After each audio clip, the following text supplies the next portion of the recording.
I saw a comment on my video where I said that Xbox is dominating PlayStation. The comment went along the lines of, I kid you not, Xbox is dominating nothing. They're now a third-party publisher. They don't care. They suck, blah, blah, blah, blah, blah. This is how you Xbox grieve, blah. I mean, it literally was full of brain rot, console war nonsense. I was going to reply, put the comment in front of you, drag them through the logical mud, but you know what I did? Just to save myself some headache, I just blocked them simply because I want to show you guys something that was pointed out to us a while ago that many people did not necessarily pay attention to, but now that it's being manifested, I think it's time that we point it out one more time. PlayStation recently increased the price of their console in the markets that are listed here in Europe, Asia, Australia, and New Zealand. They also did a price increase last year somehow on somewhere around Asia. Now, when you think about this, you say, well, what in the world is going on? Well, by the time the PlayStation 5 Pro came out, they saw the need to raise the price to $700 and remove the disk drive to sell you that disk drive back again at a premium. But now they've dropped the disk drive prices back to not absurdity. Where is all this PlayStation pricing coming from? Another thing is The Last of Us Part 2. They've bundled that game over and over again. They also took the liberty to rebundle Days Gone as a remaster and repackage it and sell it again as a top premium priced, product. Now, this is funny because this is the company that has been spending their time and resources trying to block games from going to Xbox. So it's funny that they don't have enough games to put out here that they have to repackage these games again.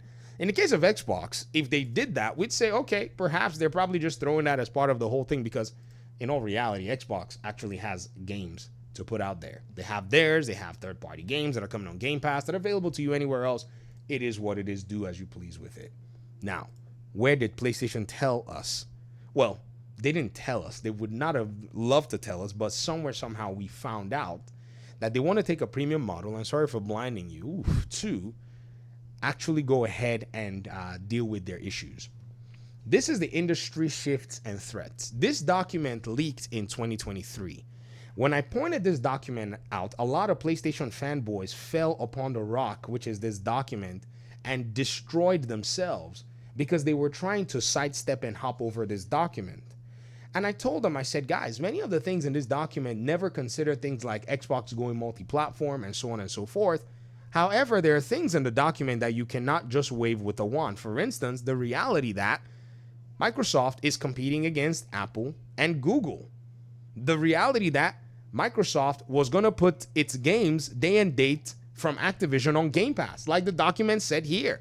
It said day and date threat. Post-acquisition, Microsoft will put Activision games on Game Pass day and date. And behold, what did Microsoft do once they basically got themselves situated?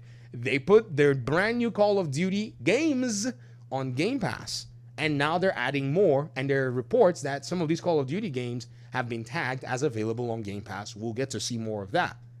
So they knew that that was a reality. So even as many tried to dock these documents, there's nowhere that they can explain away these things. For instance, another one, Microsoft can supply multi-game via subscription, via console, via PC. Now we're seeing the via console one, and I don't think PlayStation envisioned that they will be supplying even their own users multi-game to that aspect, but it's a reality here.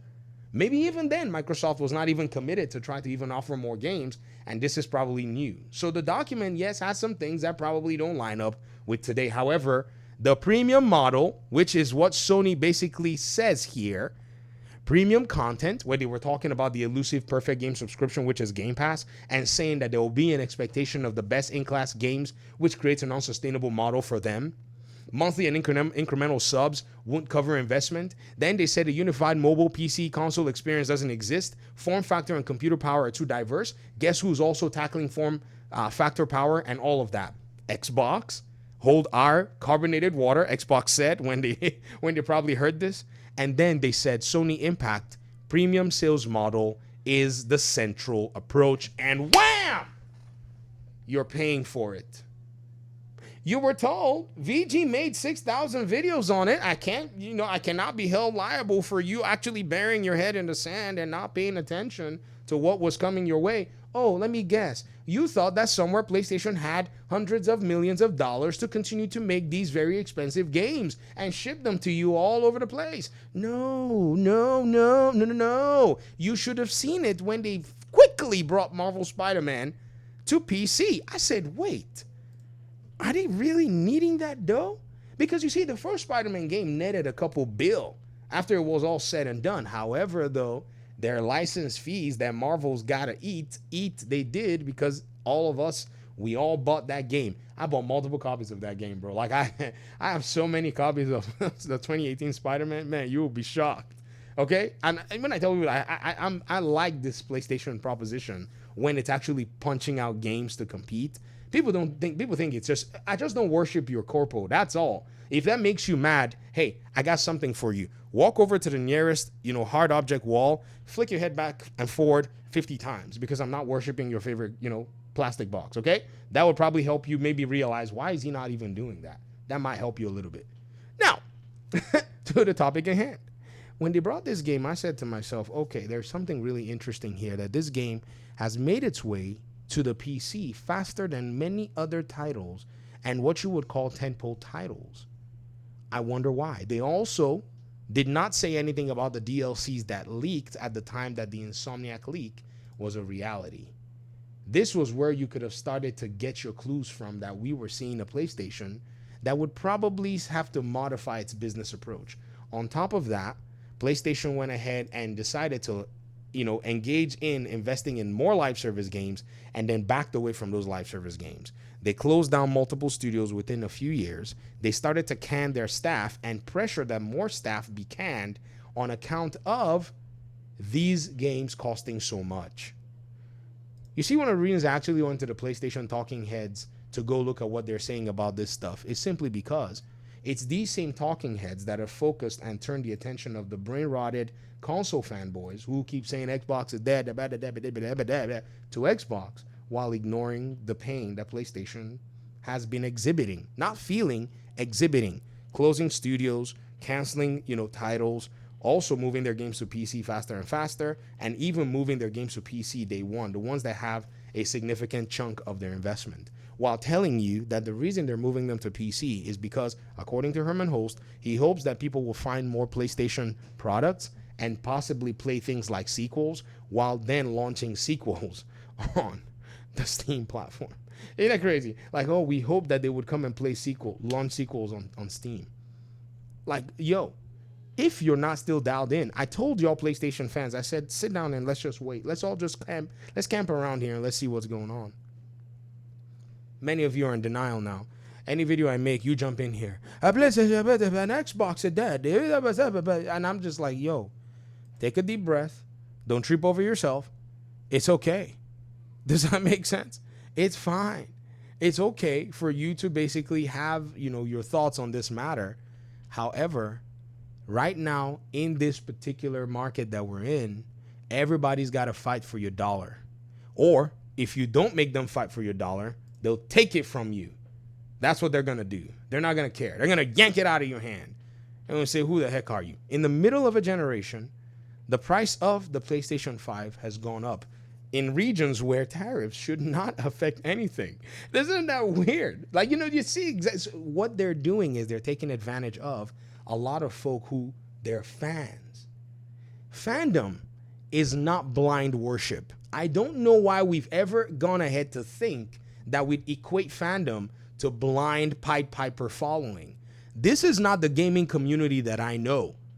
Okay? The gaming community that I know is the gaming community who looked at Concord and said, take that back, please.